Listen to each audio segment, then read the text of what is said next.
Our next lecture is called Your Health, Your Choice. And because that's really what we're going to talk about.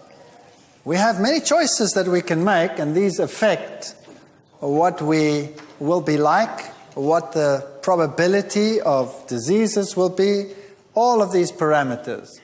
Now, we are actually fearfully and wonderfully made. And it is surprising that the human being can take so much abuse and still survive.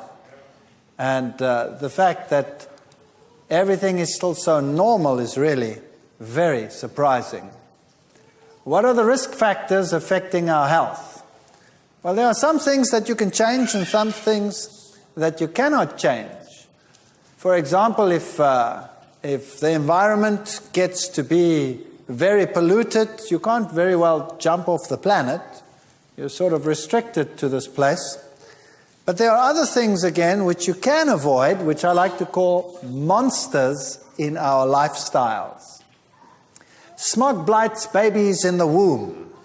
Well, there's nothing other than you can do about that except stop breathing. And then there are other things that we do to ourselves, like we take stimulants, we have stressful lives. People wake up in the morning, they feel half dead, they need a stimulant. So one grabs for a cup of coffee or a cup of tea or a cola drink or a cigarette or any one of those just to get going. And you get hooked to these stimulants. And they increase your state of arousal. Then when you come home and you want to go to bed and you've had these all day long, then you need a depressant, something to calm you down. So you come home and you have a drink. Some people have alcohol or spirits, some go for narcotics, some are hooked on medication, some take aspirins, or some just smoke pot, cannabis, marijuana, whatever. And then you can even have some people that try to opt out by using hallucinogens, LSD, ecstasy, any one of those, and if you're really down and out, you go for the inhalants. All of these have their problems. Let's first look at alcohol, generally speaking. If you want to have active natural killer cells, that's a type of immune cell that gobbles up aberrant cells, like cancer cells, for example, then it's good that you should actually have no alcohol. A bout of heavy drinking influenced the ability of natural killer cells to destroy cancerous cells, that's been shown, and very small amounts of alcohol can also prevent these cells from actually changing or undergoing attacks or taking part in your immune capacity. So even small amounts of alcohol reduce your immunocapacity. Cirrhosis is not something that only comes from heavy drinking. Women particularly can be prone to cirrhosis of the liver, even if small quantities are consumed. Here, for example, is a normal liver. Here is a cirrhotic liver. Notice the fat deposition. Children, for example, many can be born with what we call fetal alcohol syndrome. Typical would be a small head circumference, low nasal bridge, eye folds, short little nose, small mid-face, thin upper lip. And not all of these features present at the same time, necessarily, but typically that would be fetal alcohol syndrome. You know, it's very strange that women who drink excessively while pregnant have a 30 to 45% chance of having a child affected, but notice that just 2 mixed drinks per day seems to be the level at which damage occurs. So even a small amount of alcohol is detrimental to development. It's detrimental to your immune capacity. Everybody knows that cigarettes are bad for you. And typically, cigarette smoke per day and the incidence of cancer is very strongly correlated. Here, for example, if you've never smoked in your life, what's your probability of reaching the right old age, let's say of 85?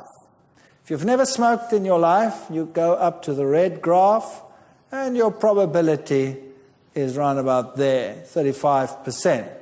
If you have smoked 25 cigarettes or more a day, the probability of getting there is less than 10%. It's quite a difference. What about getting to 70? Probability is actually very good if you've never smoked, 80% if you've never smoked, and the probability is only 40% if you smoke 25. So any reduction in smoking is already an improvement, but no smoking, banning would be the very best. If you look at world cancer rates, you'll see that Scotland, Hong Kong, Iceland, United States, Denmark are the ones way at the top there. And it seems like some of the industrialized countries are not doing too badly. Today there's a slight shift towards the non-industrialized countries. Lung cancer in the United States, males started smoking since the 1950s quite heavily, and then it increased rapidly to the 90s. Women lagged behind in this social adventure and only started smoking in 1965. Probably because women are more intelligent than men. Isn't that right? It must be, right? But it seems as if they are catching up eventually, and today there's actually a shift around. So given time, men get more intelligent. I don't know exactly how that works. Obviously, that's a pretty bad tumor over there. You don't want a lung that looks like that, or this is a typical smoker's lung compared to a smoke-filled lung of a non-smoker. And these are pretty bad. Here's an experiment that was done by a colleague of mine. We at our university were quite interested in lifestyle diseases.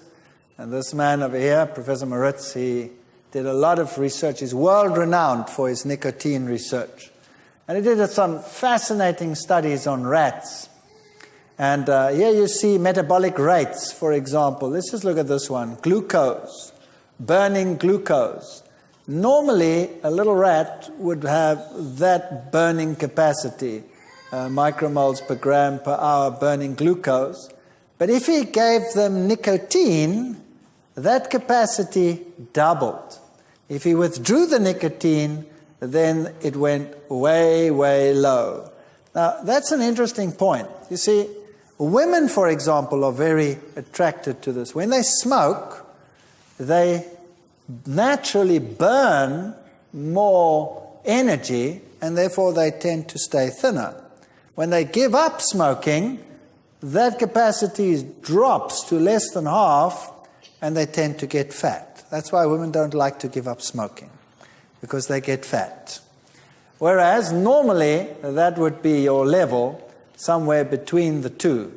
So if you give it up long enough, your metabolism would increase again. So the only thing you can do then is remain active and fit to prevent this from happening. But here's something very interesting that he found.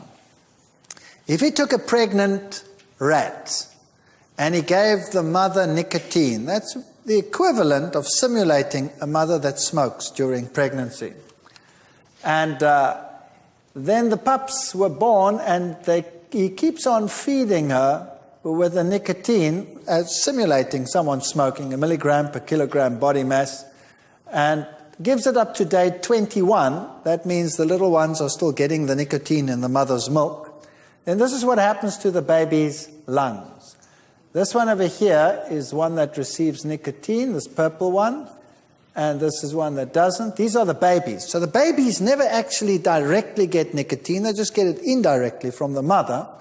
And you'll see that when they are born, the lungs are pretty much the same, but as they develop the lungs, so the alveoli volume gets large compared to one where the mother did not get any nicotine. The alveoli volume actually gets small. Now that's important. So the babies from a mother that smokes, in brackets, would have large air sacs. And the babies from a mother that does not smoke would have small air sacs. Not only that, if we look at the number of alveoli, we have the same thing.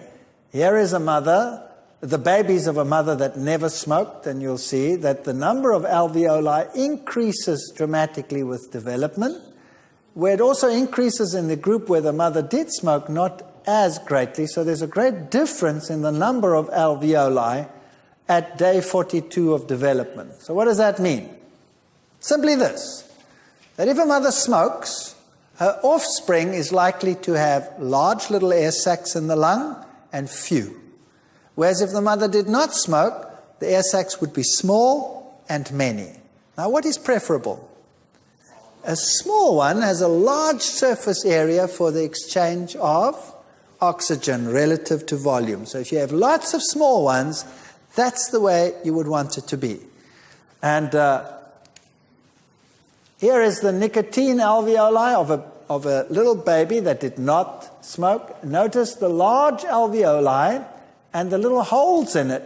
It actually tears and the lung actually bleeds internally. This is the baby that never ever smoked. It just inherited it from the mother. And here's one where the mother did not smoke, and you'll see nice tiny little alveoli. That's just the size measure over there. Smooth, no holes in it, absolutely perfect under the electron microscope. So very nice lung development. And then he did something interesting. He took the whole lung and he put it in an acid and he dissolved all the tissue away until only the elastic tissue was left. And here was the lung of a control rat. In other words, once all the tissue had dissolved, that's what left. That's the elastic tissue. It looks like a sponge. If you took the same age one from a mother that had, in inverted commas, smoked, that's what it looked like. Wow. So basically, that is a lung of someone who has emphysema.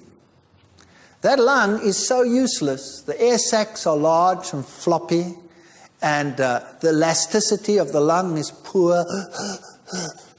So some people who have children do this to their kids. I believe my wife is one of them. She has the worst lungs under the sun. You go to that test where you blow to see what the force of your lung is and your capacity. She blows it that far. Her mother was a heavy smoker while she was pregnant, and my wife just inherited these pathetic lungs. Me, I blow that thing into the middle of next week. My mother never smoked, even though I smoked when I was stupid and young.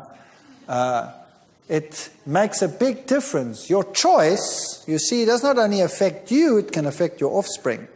And secondhand smoke is just as bad.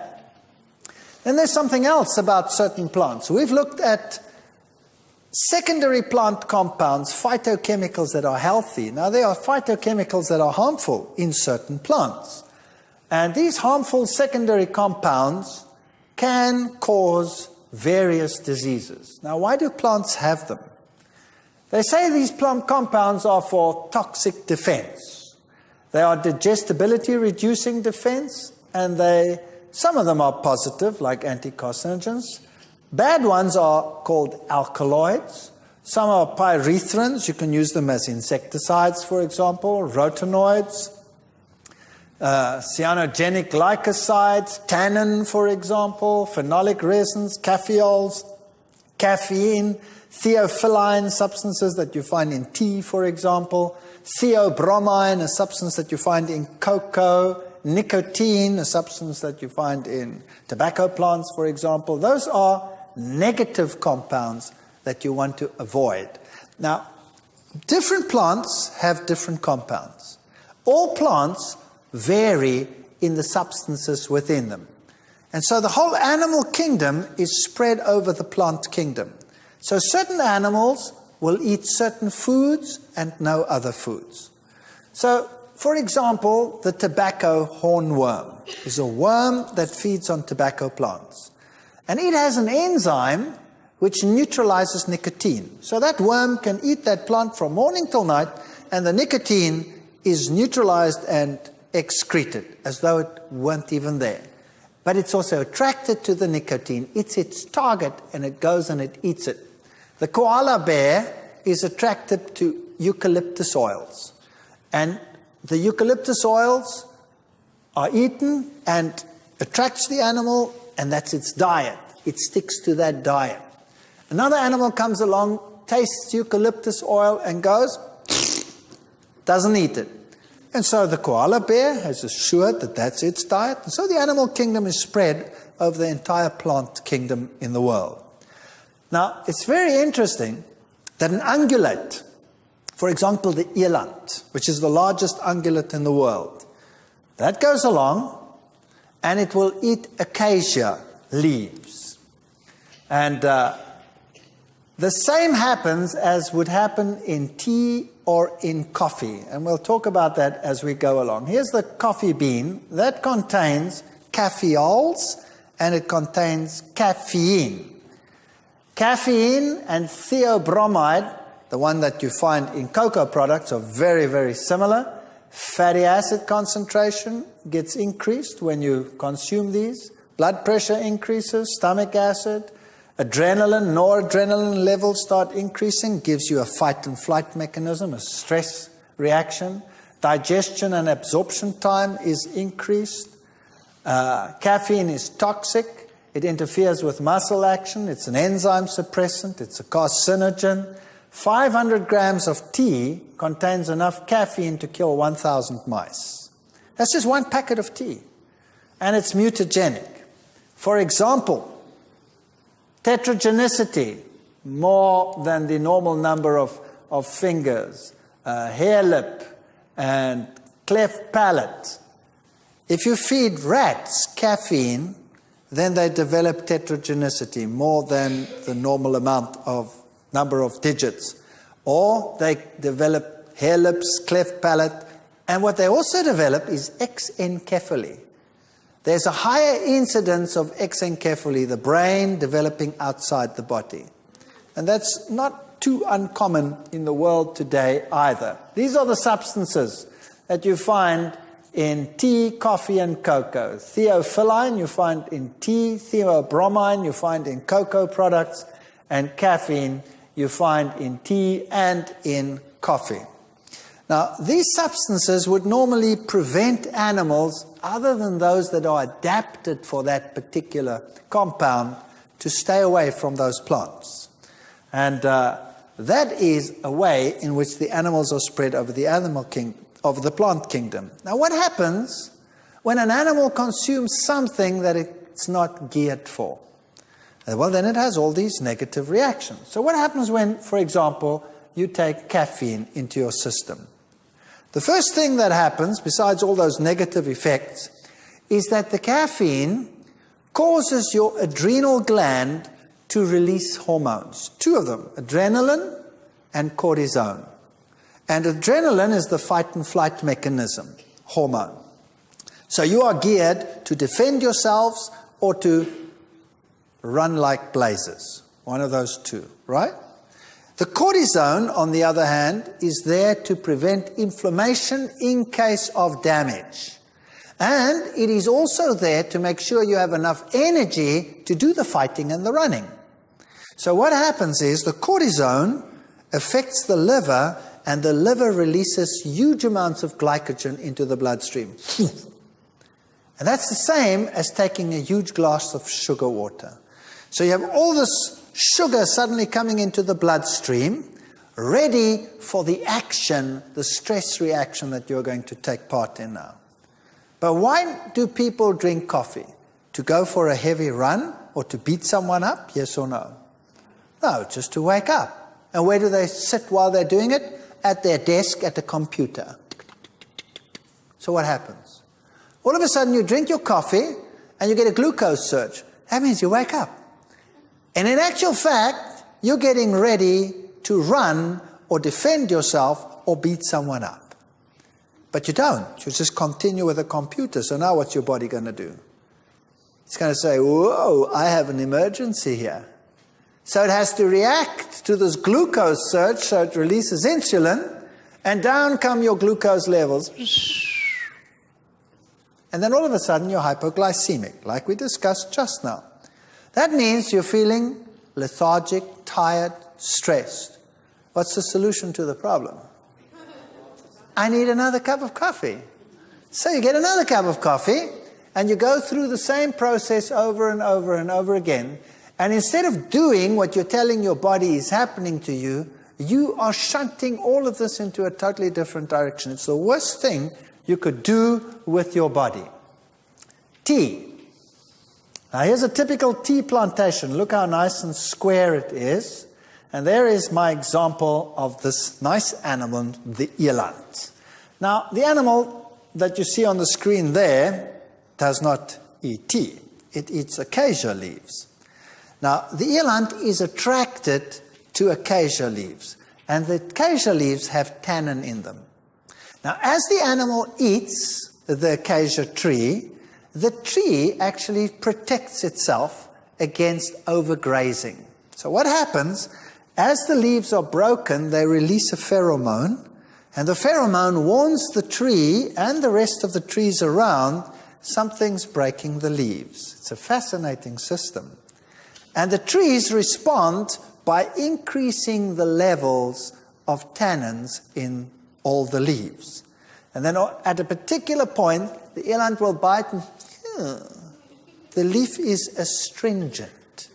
And so it will leave the tree and go somewhere else. It won't eat the tree next door because that one's been warned as well and also is impalatable. So he'll walk about 50 meters and then he'll start grazing again.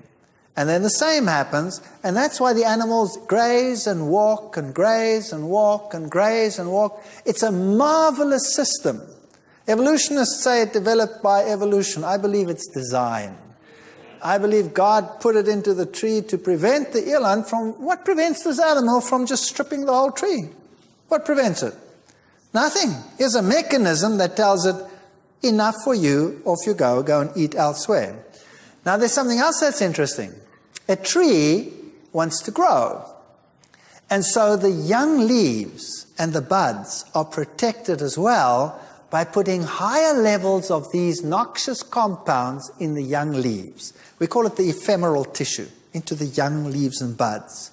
And then the animals come and eat, and they eat the older leaves rather than the young ones, because the young ones are impalatable to them.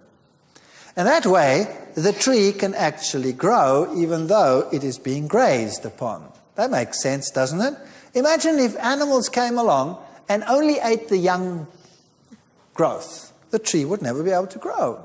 No plant would grow. That would be the end of it. So nature is designed so that there is no overgrazing and that plants can grow even though they are a food source for animals. It's actually a magnificent system.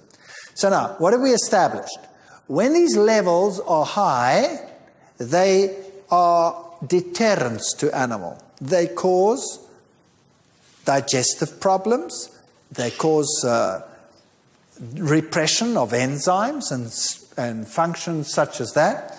So now let's see what happens when you go to gather tea. Notice that these plantations are square on top. And on the sides, they are square. How did that happen? See, what they do is they go and they have found out that it's not good to cut the leaves. The best is to take a long stick and to walk and to trim them. So they go, and they cut them this way. They trim them down to these nice square. That's how they prune them. What does that simulate? So you're breaking the leaves like this. What does that simulate? Yes, that's right. It simulates an animal eating the plants. What would be the natural reaction to the plants after this? To raise the level of compounds that act as deterrents. And when the young leaves then come out after that process, they will have higher levels of deterrence than in a plant that had not been treated in this way. Does that make sense? And then the pickers go out, and for the very best of teas, what do they collect? The two top leaves and a bud. Those have the highest levels of these noxious compounds in them that any self-respecting animal would avoid, but not man. Man picks them. And then what does he do with them? Well, he dries the leaf, and that he calls green tea. But that's not good enough for most people. So what they do is they take all these leaves. By the way, how does he dry them? By cutting down the forest, making huge amounts of smoke, and drying it that way. Then he takes this tea and he puts it into fermentation vats, and he adds bacteria, and then he ferments them. Now, bacteria have to live. What do they live on? They live on everything that is edible in that leaf.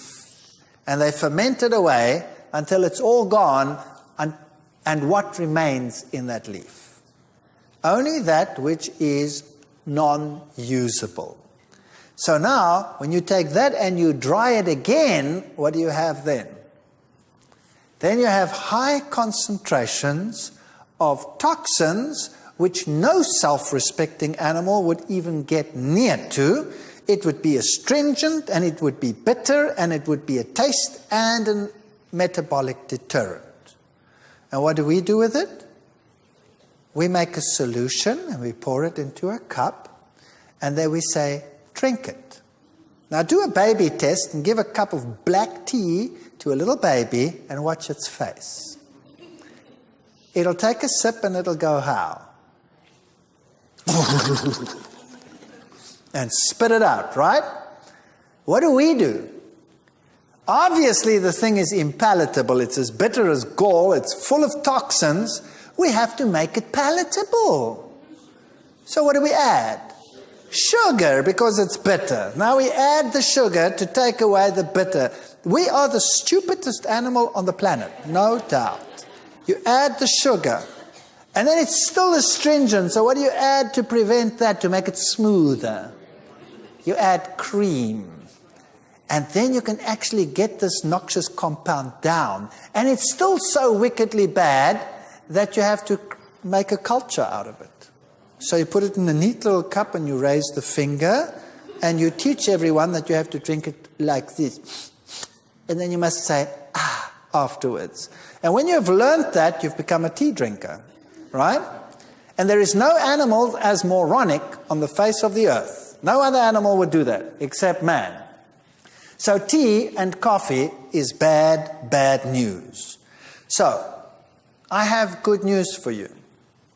There are many, many plants out there that have very good phytochemicals in them, and herb teas are not made from 2 leaves and a bud. How do they make herb teas? They take the whole plant and they use the whole plant for herb teas. So that is the best way to go about it. And then I have another piece of good news for you. There are some herb teas on the market which taste just as bad as black tea. So you don't even have to give up anything. You just switch to a horrible herb tea, and then your problem is solved. And you add whatever you wanted to make it palatable. But the good news is there are herb teas that are actually palatable. So do yourselves a favor and a flavor. Switch to herb teas and cut out the ones with the alkaloids. Sources of caffeine, for example, ground beans will give you 66 to 80 milligrams in a 2-cup drink. Filter drip will give you 110 to 180. So those are your typical coffees. Decaf will give you very little, but decaf contains the extractant, which is equally harmful because these are normally organic compounds with which they dissolve the caffeine out. So you're losing the caffeine, but you're gaining the extractant. Teas, as you see, are also quite rich in caffeines, and then your cola drinks also have caffeine. So Coke has a double whammy. 12 teaspoons of sugar, plus it has caffeine. It gives you a double whammy. So Coke actually should never be consumed by any human being. In fact, that company, well, what's the name of the product? Coke. Why? Because it's the extract of what? Cocaine plants. And these days they have to extract the drug. but it makes it addictive, or it used to in the past probably, and now they just add caffeine to solve that problem, because that'll make it also addictive, because they'll make you constantly hypoglycemic and on you go, and it makes it addictive. Chocolate products are bad, bad news. Look at all the products and the theobromines you get out of those. Cold remedies, weight control things, diuretics, they put these compounds into everything. For example, a simple slab of Cadbury milk chocolate, 1 ounce, will contain 44 milligrams of theobromine. Chocolate syrup, 2 teaspoons, 89 milligrams. Chocolate flavor, mixed milk, 120 milligrams. We give it to our kids all the time. I don't understand why we do that. These days you can buy soy milks that have got chocolate and cocoa products in them. Well, why don't they make one with carob? Why do they have to make it with caffeine and theobromine products? I wouldn't drink it. I'd just watch people drink it. Now, that's one thing we can avoid. Remember, this lecture is called Your Health, Your Choice. It is your choice whether you want to drink cocoa products, whether you want to drink teas and coffees, when you could drink herb teas, and you could replace your cocoa products with carob products and retrain your palate, and you don't really have to give up anything, you just switch to something better. And there's something else that we do. Fats and cardiovascular diseases. The type of fats we consume are very important in terms of how we live and how we die. For example, amongst men, the big killer is heart disease.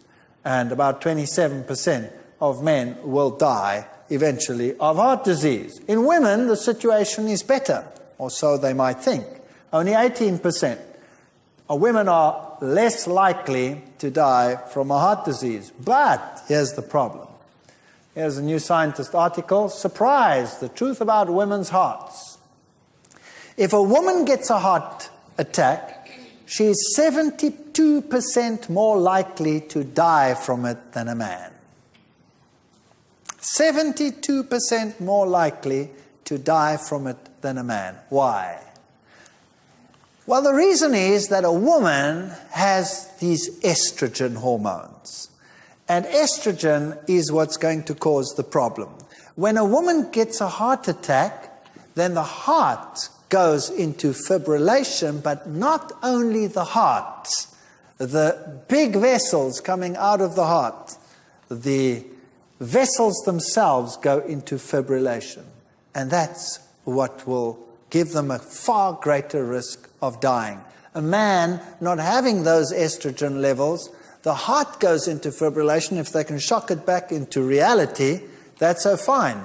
But at least the vessels don't fibrillate. And if your vessels fibrillate, well, then the blood doesn't go through that either. You cut off the oxygen to the brain, and then you die. So a woman is more likely to die from a heart attack than a man. If you take a typical statistics in the States, for example, then you'll see almost a quarter of the population, I mean, that's horrendous, have some form of cardiovascular disease, like high blood pressure, 50 million, coronary heart disease, 12 million, myocardial infarct, 7 million, angina, 6.2 million, stroke, 4.4 million, rheumatic fever and heart disease, 1.8 million. That's the American Heart Association. That's pretty horrendous. And cholesterol levels are very, very high. 98.1 million American adults have high cholesterol levels. Even young kids, 19 years old, have cholesterol levels of 165 milligrams per deciliter. There's only one nation that keeps up with them, and that's Finland.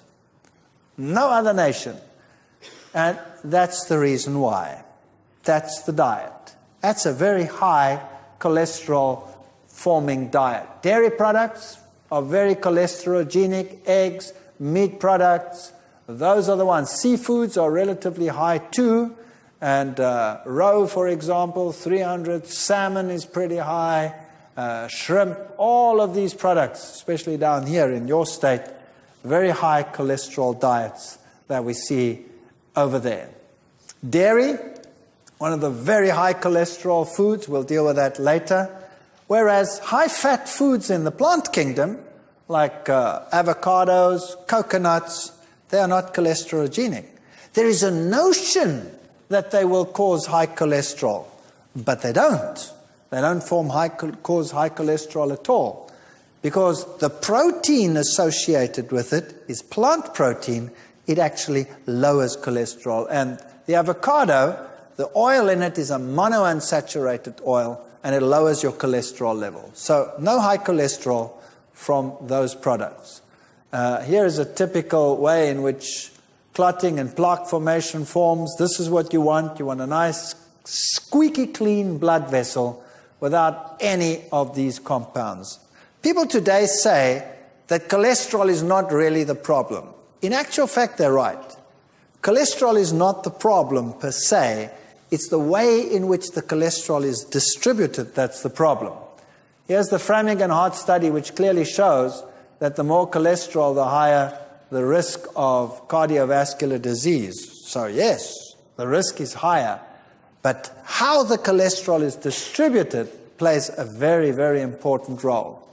If you have cholesterol clogging your arteries, then the arteries' lumen becomes smaller, and then you have a greater risk of a disease. Typical plaque formation. Notice how small the lumen has become. This is a person who has died of a heart attack, and you can see the clogging of the arteries over there. So a plaque is this mass of fat and cholesterol. Arteriosclerosis is hardening of the artery. Often calcium deposits come in there because you have such high acid diets that the calcium even deposits in the blood vessels. Then you can get clots, and they can start floating around and cause strokes and heart attacks and all kinds of problems like that. And by the way, if you're an African American, then you have twice the probability of getting these diseases than if you are a European white stock. That's just the luck of the draw. It just happens to be so. And I think the reason is that the population that is derived from black Africans in Africa has had a shorter time to adjust to high-fat diets than the Western typical European society. So that's just something we have inherited over time, a greater capacity to deal with a bad diet than the poor black people have that have had a shorter history of such diets. Now here's something that's very fascinating. The American Heart Society started warning against saturated fats and said they were the ones that caused heart disease. And by the 1970s, this started taking effect. And the average American started changing his diet, taking more polyunsaturated fats and less saturated fats. Is that correct? And they told everyone to switch from what to what? From butter to margarine. That's right. And lo and behold, it worked like a bomb. Here's the American figure, and you can see that heart attacks dropped dramatically between 1970 and 1993 when this advertising campaign made the people aware that they had to change their diets.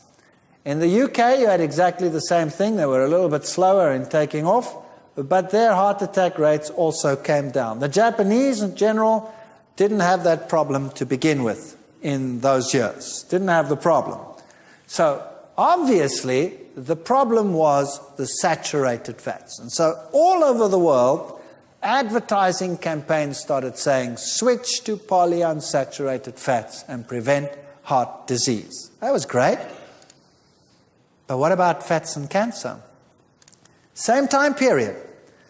While down came heart attacks, in the same time period, up went cancer.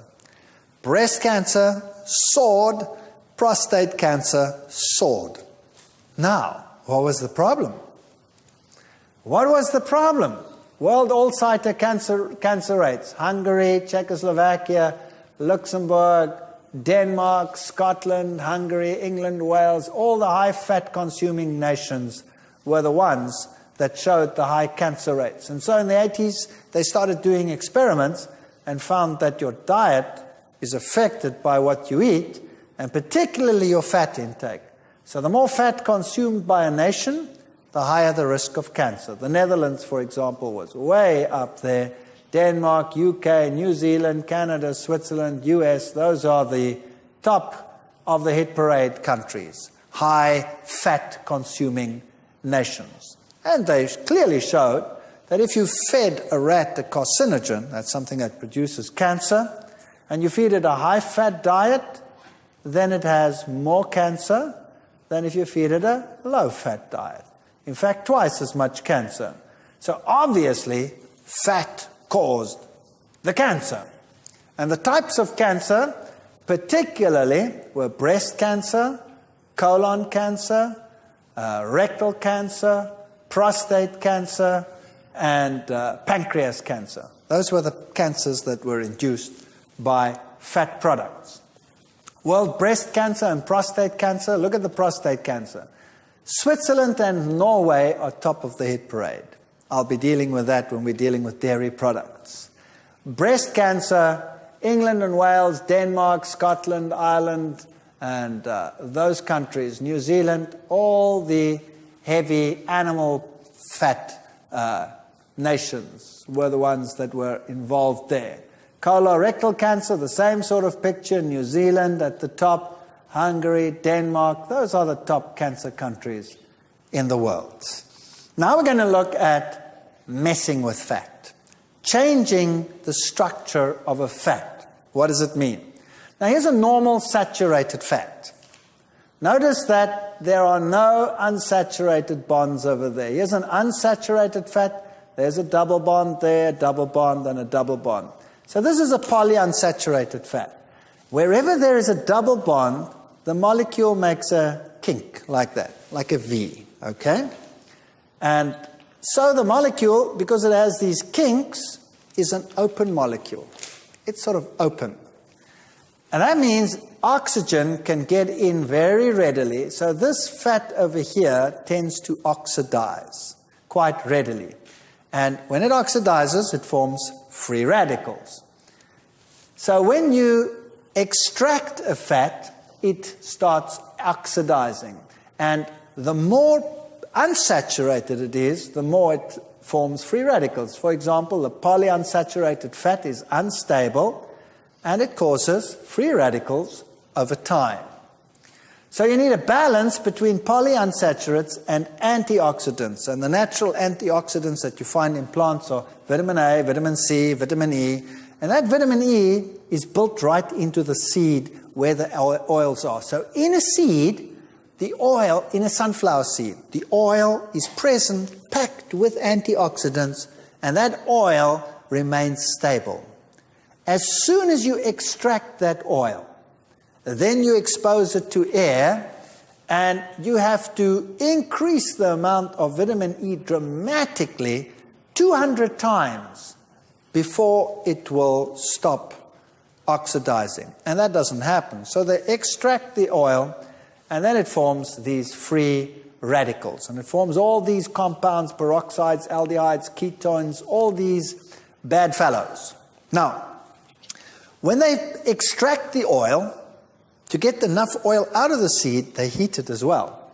So, for example, when you heat a saturated and a polyunsaturated fat, and you heat it to 170 degrees for 2 hours, then it causes liver ailments when you feed it to an animal. That's centigrade. That's what, about double it for Fahrenheit. All fats heated to 180, that's about 360 degrees Fahrenheit, for 2 hours or more will produce serious liver ailments. And a triunsaturated fat will undergo oxidation 10,000 times faster than a monounsaturated fatty acid. So now here's the problem. When you extract that oil out of the seed under heat, normally they heat it to up to 200 degrees centigrade. That's 400 Fahrenheit. And they do that for 2 hours. So by the time you buy it, that oil would already cause serious liver ailments to a rat. Now, what do you do with the oil when you buy it? You cook with it. So you heat it. To what heat do you heat it? Very high. If you have a plate on your stove that's red, that means it's 600 degrees because you can actually see the light. You're putting your pan on there and you're heating that and you're cooking whatever you're cooking in there. You are just creating free radicals like crazy. Now, what about the corner fast food store? That has huge vats with boiling oil, and they put the French fries in there and they do their thing. How long does that oil stay heated? Wow, you are actually buying carcinogens. Could I have a packet of carcinogens, please? Large or small, sir? Well, is there a difference in the price? Yes, the more carcinogen you buy, sir, the more expensive it gets. Oh, good. Can I have some, please? Isn't that what we do? All right. So this is bad, bad news. Notice that a triunsaturated fat oxidizes 10,000 times faster than a monounsaturated fat. Now, we know that the saturated fat is not really good. And in fact, animal saturated fat is the very worst of all. You know why? Because it has no antioxidants. Zero. None. So when you take an animal fat and you fry in that, it oxidizes quickly because there are no antioxidants in it. If you take a plant fat, it at least has antioxidants in it. Now, which fat would therefore be the very best fat to take? A tri or a mono or a saturated? Which one? Notice the mono will undergo oxidation 10,000 times slower than a tri. So which is the best fat to take if you're going to use an extracted fat? Mono. No doubt. Mono will be the best one to use. How would you like to have it extracted? Heat extracted or cold pressed? Cold pressed. See, it's all very logical. And you can choose. You can go to the store and you can choose carcinogen or polyunsaturated or monounsaturated heat extracted or monounsaturated cold pressed. It's your choice. Of course, it affects your pocket, but it also affects your health. Which one would you buy? Monounsaturated cold pressed. Which one do you think is the best one on the market? Olive oil. Why? Olive oil has stood the test of time. Canola oil is also a monounsaturated fat largely, but it's rapeseed and it has other components in it which might not be so hot. And it is a far stickier oil, generally speaking. So the one that if one is going to use it, would be mono olive oil. And you can see that that is a saturated, polyunsaturated mono. It takes the longest before it starts oxidizing. In fact, it only really starts oxidizing after being heated for about an hour or 2 hours. So if you take a cold press and you drip that over some potatoes and you pop it in and mix it all up and put it into the oven and you bake that at 200 degrees centigrade, that's what, 380, 400 Fahrenheit, and you bake it at that for an hour, you have golden brown chips and you have far fewer carcinogens than if you used sunflower seed oil. So make your fries like that. You don't have to give them up. Don't eat them as often, but when you make them like that. Here's a typical polyunsaturated ones, linoleic and linolenic acid. Now these are essential fatty acids. That means it is essential that we get them in the diet. We need them. We cannot live without them. We have to have them, and we can only get them from the diet. Now, what's the best way to get them? Extracted or in whole food? Absolutely. That's the best way to get them. Hydrogenated margarines and oils are another problem that we're facing today. U.S. News report, it is a violation of the law to make any claim that polyunsaturates can prevent or treat heart disease. Very interesting. What's happening here? Oil in margarines will be soya, maize, sunflower, olive, coconut, palm oil. There will be emulsifiers, preservatives, colorings, flavorings. Then you go through a process of removing the gums, natural neutralization with caustic soda, bleaching, filterizing, and then a process called hydrogenation. Heat and a catalyst and hydrogen. It's filtered, neutralized, bleached, deodorized, etc., and then they make the margarine. All right. Now, oil is a liquid. Plant oils are liquids, and polyunsaturates are liquids more than saturates. So now, normally, all oils naturally are in a form that we call the cis form, which means if you have your double bond, the two sides of the chemical arms are on the same side of the double bond. Now, when you change this fat and you hydrogenate it, you switch the one arm round. So then you have what we call a transform. Now, they are on opposite sides. I always explain it to my students. It's like giving someone a hug. If the two arms are on the same side, you can give him a hug. But it's very hard to give someone a hug when you look like this. It's very hard. So this form is the only form that our body recognizes. We have enzymes for this form, but we don't have enzymes for that form. Now, why do they change the form from this form to that form? The answer is this. That form is a liquid. The cis form is a liquid, and the trans form happens to be a solid. And they know that you do not want to pour your margarine over your bread. You want to smear your margarine over your bread. Does that make sense? And there's one other thing. When it is in this form, in the trans form, the bacteria don't have the enzymes to recognize it either. Which is good for the industry. That means that fat will not go rancid.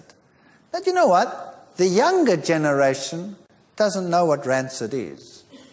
They don't know. This has gone rancid. When last have you heard that? It doesn't exist anymore. Why not? It doesn't go rancid. Why doesn't it go rancid? Because the bacteria don't want it anymore. Why don't they want it anymore? Because they can't digest it anymore. Good news, they have the same enzymes to digest it that you have. That means you can't digest it either anymore. So what is a margarine, really, if it's full of trans fats? It's a foreign substance. I call it shoe polish. You see? He already answered. I call it shoe polish. It's good for shoes, but for human consumption, no. So now you have a fat in you that you do not recognize. What do you do with it? What are you going to do with it? You're going to store it where you won't ever use it. Don't you store the things you don't use in the upper cupboards? Right?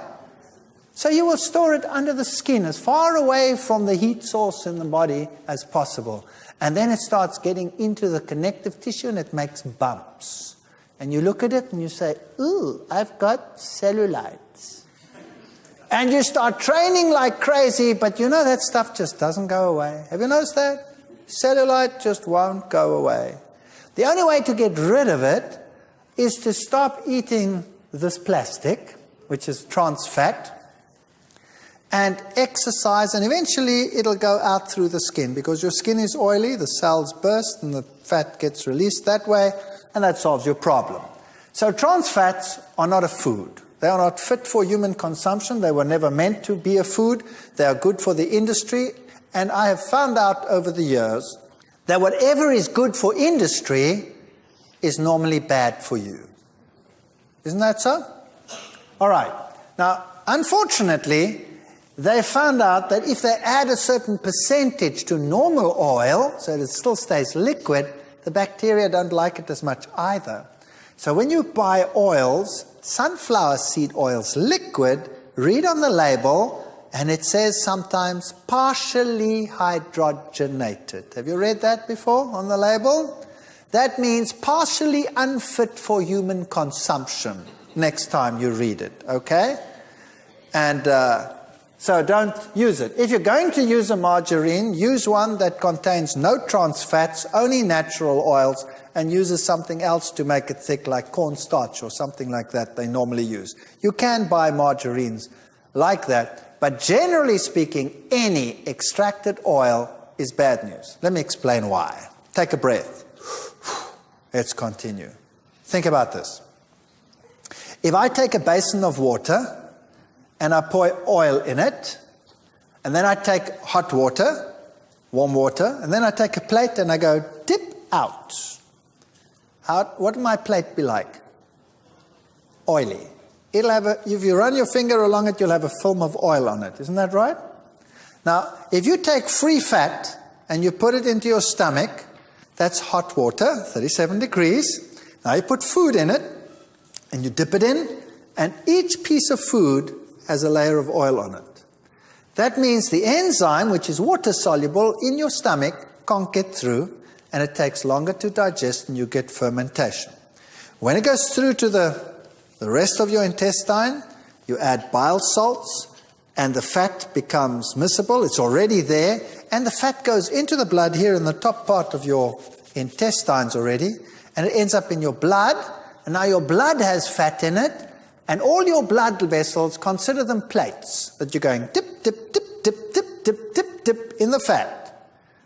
And now your blood vessels contain all these, and the exchange of oxygen is slowed down. That means you're getting less oxygen to your brain. That is why if you have a fatty meal, very soon thereafter you go, and you fall asleep. Isn't that right? Whereas if you had no free fat in your diet, it would first have to be digested. It would be released as free fat lower in the intestine. It would be absorbed way low down and not go straight into the normal bloodstream. It would first go into the portal system, first go to the liver.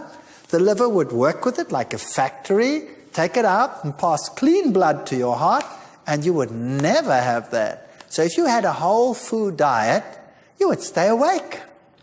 And you come to your class and your students are all asleep. It's a nightmare. It's a nightmare. So, switch to margarine. Women who eat 4 or more teaspoonfuls of margarine a day have a 66% greater risk of heart disease than women who have margarine less than once a month. Now, why is that? The trans fatty acid levels in the margarine seems to be the problem. So, you don't want trans fats. Trans fats are not a food, and they cause cardiovascular disease, and the polyunsaturates, they cause cancer. Margarine is not a good idea. Not a good idea. So what do you replace it with? There's another lecture coming up on that. Mopping up free radicals, we've already discussed it. So what you want in your diet, because we're going to face these hazards in the world, is you want lots of fruits and vegetables and natural foods such as these in your diet to help you cope with that situation as we discussed it in the previous lecture. All of these will help you mop up those free radicals. And it's very important that you don't just look at them, you actually eat them. Now I want to speak about one real hazard in the world today. I just want to make it quite brief. And that is additives. Here you have another choice. So we've seen your health, your choice. You can choose the oil that you want to buy. You don't have to give it up. You just choose the one that's going to be best for you.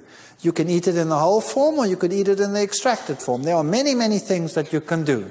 But you can also look at what they put in the food, the additives. Today, there are about 8,000 additives listed by the World Health Organization. The number is increasing dramatically.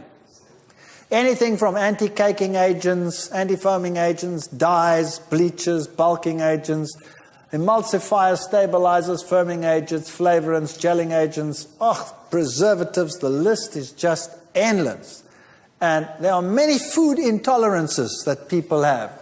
You have non-immunological toxic effects, and then you have immediate ones, delayed ones, psychological effects, physiological effects. 10 to 20% of the population is asthmatic. Much of this can be alleviated just by getting rid of the additives, like sulfate oxidase deficiency leads to asthma. Dairy products is another one we'll be dealing with later.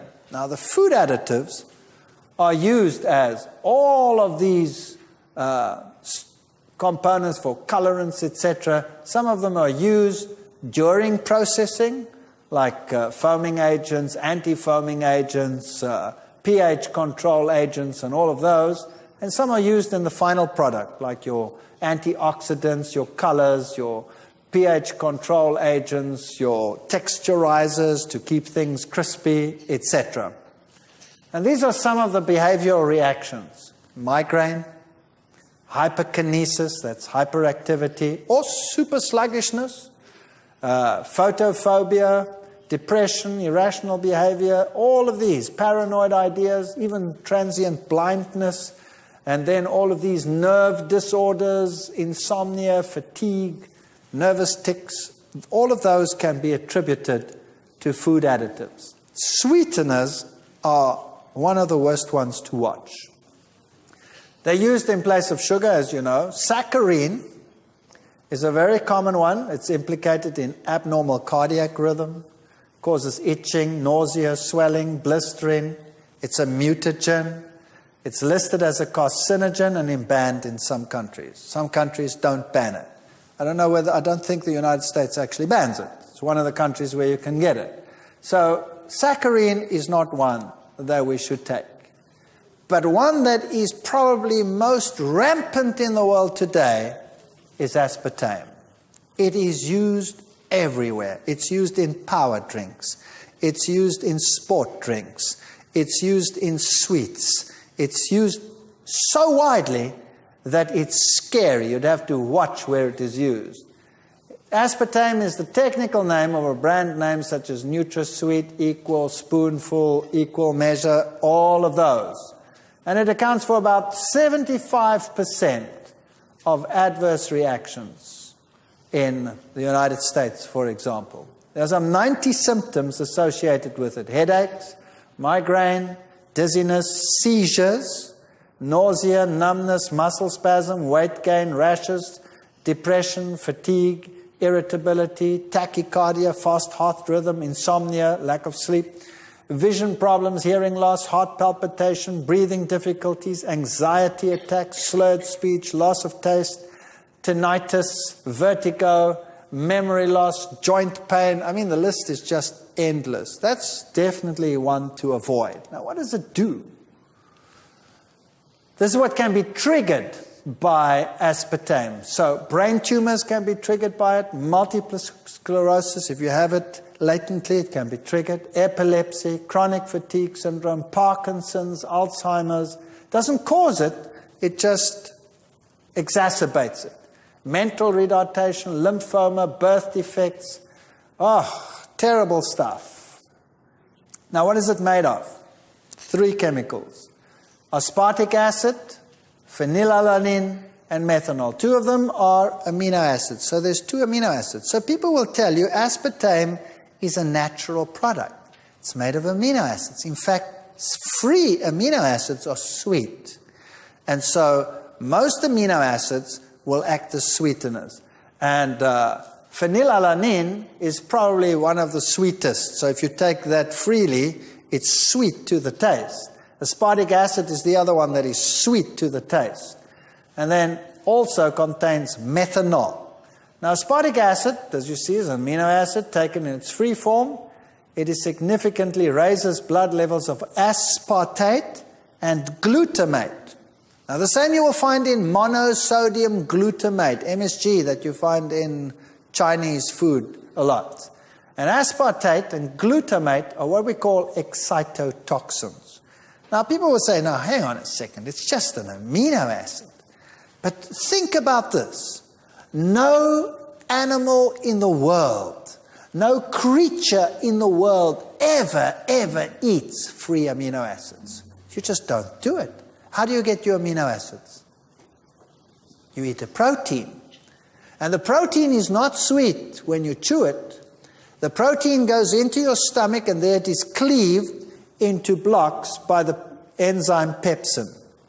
And then it goes through to the duodenum, and there it is cleaved by another protein called trypsin into smaller pieces. And then it goes further down in the intestine, and then the amino acids are cleaved off one by what we call exopeptidases, enzymes that cut them off piece by piece. So the only place in your normal life where you ever have free amino acids is way down in the bottom of your intestine. Now, where does that go to? It goes just like that fat. Where does it go to? It goes to the liver. And the liver is a factory. It is your food factory. And it builds everything into your type of protein that you need and then transports it to wherever it has to go. So you never have excesses of those free amino acids free in your blood. Whereas if you take them free like that, they go straight into your bloodstream and they end up in the brain, where they shouldn't be. They should first be regulated by the liver. They go straight to the brain and they act as excitotoxins. So your kids go berserk and the adults go depressed. Now, what does it do? Excessive levels of phenylalanine in the brain can cause the levels of serotonin in the brain to decrease. Now, what's serotonin? Serotonin is a neurotransmitter.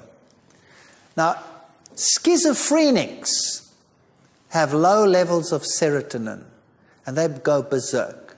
They're dangerous, they can kill you, they are out of control, so they're put into asylums. And then a psychiatrist comes along and he gives him medication to what?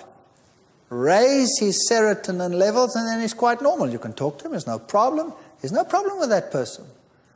And as soon as he's off the medication, down goes the serotonin levels and he becomes aggressive. So now imagine this. We are making our society aggressive by giving them excessive levels of phenylalanine. Kids that drink these power drinks and that drink these sports drinks have high levels of this compound, and that's what happens. And then they become highly aggressive. And by the way, the antioxidant that they put on snack foods, like chips, butylated hydroxytoluene, butylated hydroxyanisole will do exactly the same thing. Lower the levels of serotonin. What do our kids eat in break? They eat these snack foods, and they're hyperactive, and they're aggressive, and they kick each other to pieces. Methanol, what does that do? That's the other compound in it. The recommended limit of consumption is 7.8 milligrams per day. Now, 1 liter, that's a quart approximately, of aspartame sweetened beverage contains 56 milligrams of methanol. Take a look there. 7.8 is maximum recommended. 1 liter, not 1 quart, will contain 56 milligrams. So heavy users of aspartame consume as much as 250 milligrams of methanol per day, or 32 times the recommended amount. Wow. That is bad news, and that will cause problems and diseases like you cannot believe. So aspartame can be found, for example, in instant breakfast foods, breath mints. Read them, those little ones, very often, those nice, cute ones. Watch them. Cereals, sugar-free gum, cocoa mixes, coffee beverages, frozen desserts, gelatin desserts, juice beverages, laxatives, multivitamins, milk drinks, pharmaceuticals, supplements, shake mixes, soft drinks, tabletop sweeteners, tea, beverage. It's everywhere. Wine coolers, yogurt. They put this stuff into everything. I think they're on an agenda to destroy society. I think that's what they want to do. By the way, the level of brain tumors in areas where aspartame was introduced is far higher than in places where it's not introduced. So it's even carcinogenic. MSG will do very much the same thing. General weaknesses, palpitations, headaches, cold, sweating, shuddering, especially in children. So what am I basically telling you? By the way, if you take these sweeteners that consist of amino acids, this is what happens. Imagine this.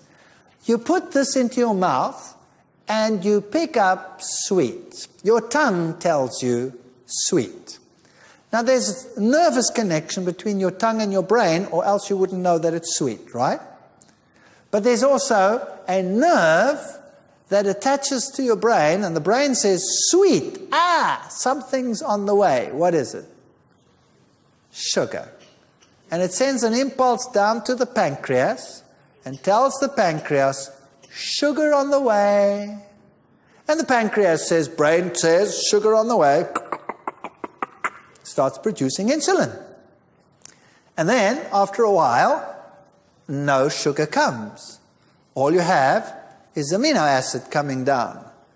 And the pancreas says, hello, what's going on here? Where's the sugar?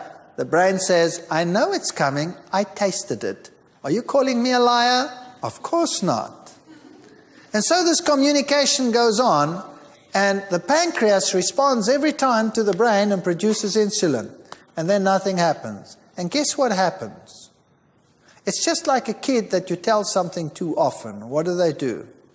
They filter it out and they don't even hear you anymore. And so the pancreas stops reacting. And now you have a big something sweet. And the brain says, sugar on the way. And the pancreas says, and suddenly the sugar's in the blood. And then what you have? You have a crisis. You have too little insulin production. So sweeteners, bad news. If you want to make something sweet, then use dates, for example, or natural products like that. So headaches, sweating, seizures, shuddering fits, all of these. The antioxidants we've already spoken about, butylated hydroxytoluene, butylated hydroxyanisole, those are the ones that they put onto all the snack foods. They also lower the serotonin levels by as much as 40%. That's like a schizophrenic. You're turning your kids into schizophrenics. Colorants cause hyperactivity, aggressiveness, allergic reactions, anaphylactic shock. Tartrazine is particularly bad. Preservatives, the sulfites that they use, they cause asthma attacks, for example. It's also a mutagen. So if you buy something that has been sulfur treated, then what you do is you soak it. Say dried fruit. Just soak it, throw the water off, and then you don't have that product on there anymore. Sodium benzoate is a very common preservative in most dairy products. All margarines have it just about. It's very similar to tartrazine, so it's a hyperkinetic. You want to avoid those. The nitrates are carcinogenic, the nitrites that they put into cold meats and cheeses, but we'll cure you of that, so that's no problem. So when you're reading these bottles, it's a nightmare. Going shopping in a supermarket has, for me, become a nightmare. And I stand in front of the racks and I read the labels. And I put this product down. Anything, peanut butter. You want to go and buy peanut butter? You read the labels. And I call the supermarket manager. My wife freaks. She runs away. And I say, excuse me, sir, I'm looking for peanut butter and I can't seem to find it. And he says, but sir, there it is, right in front of you. I said, no, sir, not toxic waste, peanut butter. Let me show you.